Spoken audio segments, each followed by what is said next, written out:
Ļoti patīk sevi izzināt. Es tā kā pačāmdu un saprotu, tā energoterapijas vajag nevis online, bet klātienē. Baudu pilnu sajūtu no rīta, jo nevis tu dzīvo kaut kur prātā, bet tu esi šeit ķermenī. Ko es stāstīju, viņas ir tā kā atdalītas no dzīves. Tagad man ir jāatrod īpašais moments, mirklis, kurā es iešu kaut ko praktizēt. Jā. Tā ir daļa tā kā no dzīvesveids. Jā, Sveiki, manie draugi, man sauc Agnes Muizniece un laipni lūgt manā YouTube kanālā. Šodien pie maniem ciemos ir Ieva. Ieva ir arī dalībniece kvantu projektā, kas mums bija tikko pavasarī, kvantu lēciens sievietes labsajūtā. Tas bija tāds īpašs projekts un īpaši jaudīgs projekts. Un tāpēc es uzaicināju arī Ievu, lai padalītos un pastāstītu, kā viņai ir gājis un kas viņas dzīvē ir mainījies un kā tas viņas dzīvi ir ietekmējis. Jā, ja viņa tā kā pastāsta, mīļā, sveika. Sveika. Kas tev pamudināja pieteikties projektām? Mani pamudināja tas, ka man ļoti patīk sevi izzināt un rakt dziļāk. Un kamēr es nepamēģinu, es jau nezinu, kas man strādā.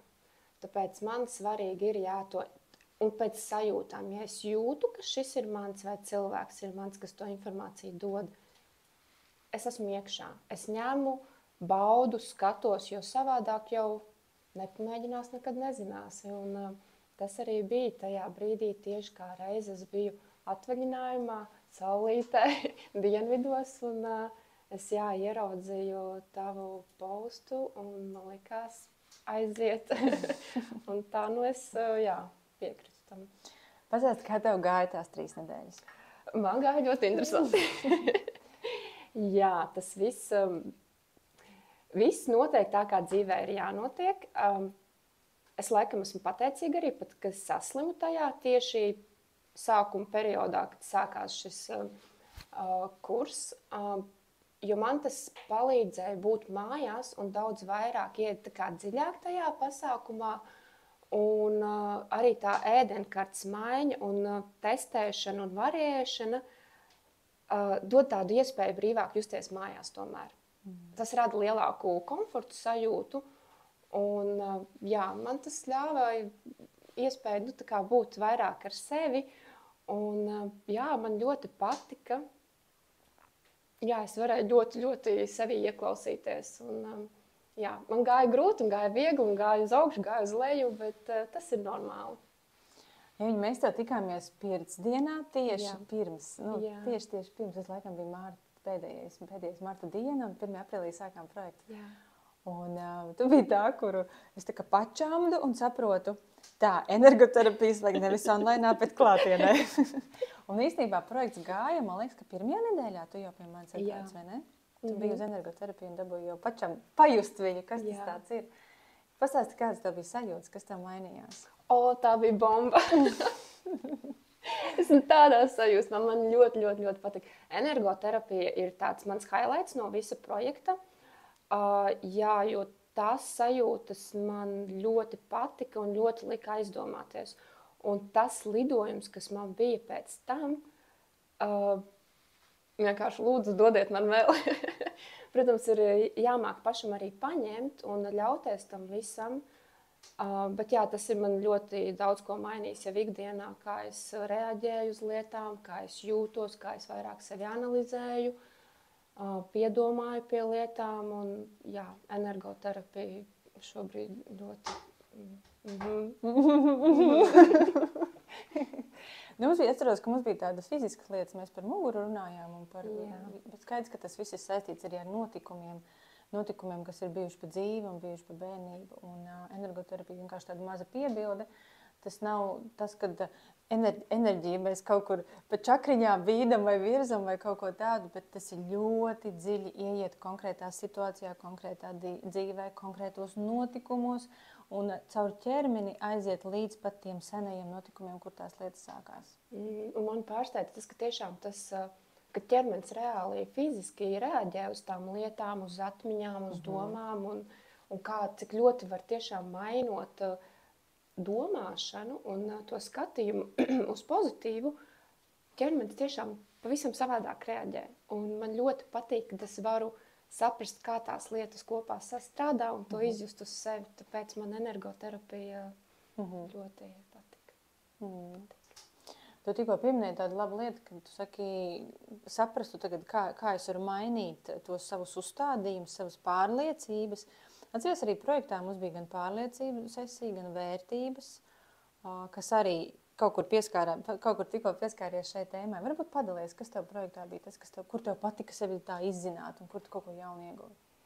Jā, tas, ko es daru katru dienu, ir ūdentiņu ierunāju, man ļoti patīk. Un tas, ko es saprotu, kad lietas, ko mēs sakam, pat tad, ja kāds pasaka saki, cik ļoti to izlaižot caur sevi, organisms savādāk ievibrē, un tā sajūta ir pavisam savādāk, jo es pati pamēģināju, kad es vienkārši tā kā nolasu teikumu, un manas domas ir kaut kur apkārt, un kā es jūtos, un kā mans ķermenis jūtās tad, kad es pasaku to, tiešām izjūtu caur sevi.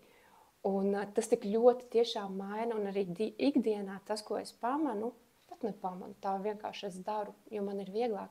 Es ar sevi runāju, es sevi pieķeru brīžos, kad man ir tās destruktīvās domas, un es tā kā, ne par to šodien, un es tiešām ar sevi runāju, un saku, ka nē, tas nav stāsts par to, tas nav par mani, tas ir kaut kas cits, un kad es tiešām mainu to domāšanu, un tiešām tas forši strādā ikdienā. Tiešām forši strādā. Tad jūs paņēmat to metodi, kā mainīt domu formas, kā noķert, kur viņas ir parazitīvās un destruktīvās, un kā viņas pārveidot uz konstruktīvām, lai lietotu savā labā. Es viņas ļoti ķeru ikdienā ārā, ļoti. Jo es sapratu, tieši pateicoties šim kursam, es sapratu to, cik daudz manī ir šīs destruktīvās domas, un kad viņas man neļauj brīvi dzīvot. Super, cik jauki. Kas ir vēl tāds, ko tu pamanīji? Varbūt savā ēdienkartē, savā ikdienas kustībās. Mums bija vairāki tie kompleksi tās nedēļas, kam gājām cauri. Kas vēl tev ir tāds spilgtāks tavs moments? Ar ēdienkarti ņemot vērā, kad esmu ikdienā daudz, pat ne ikdienā, dzīvē daudz cīnījusies ar savu gramošanas sistēmu, es sapratu to, ka es īstenībā viņu diezgan jau biju atradusi to savu ceļu dzīvē, kā es organizēju savus ēdienmaltītes, kad, cik bieži, cik lielas un tādā formātā.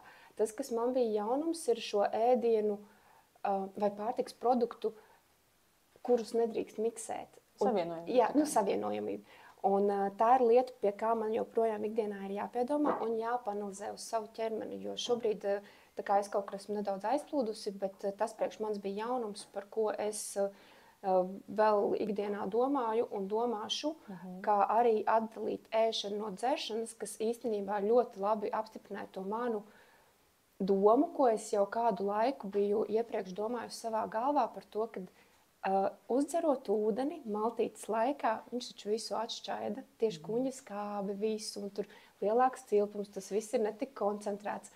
Un lūk, tu man ļoti skaisti izstāstīji, kā tas strādā, un man atkal bija kārtējs punktiņš uz I par to, ko es jau biju kādā brīdī apdomājusi, bet tas bija manā prātā, es nebiju nekur tā dziļāk interesējusies. Jā.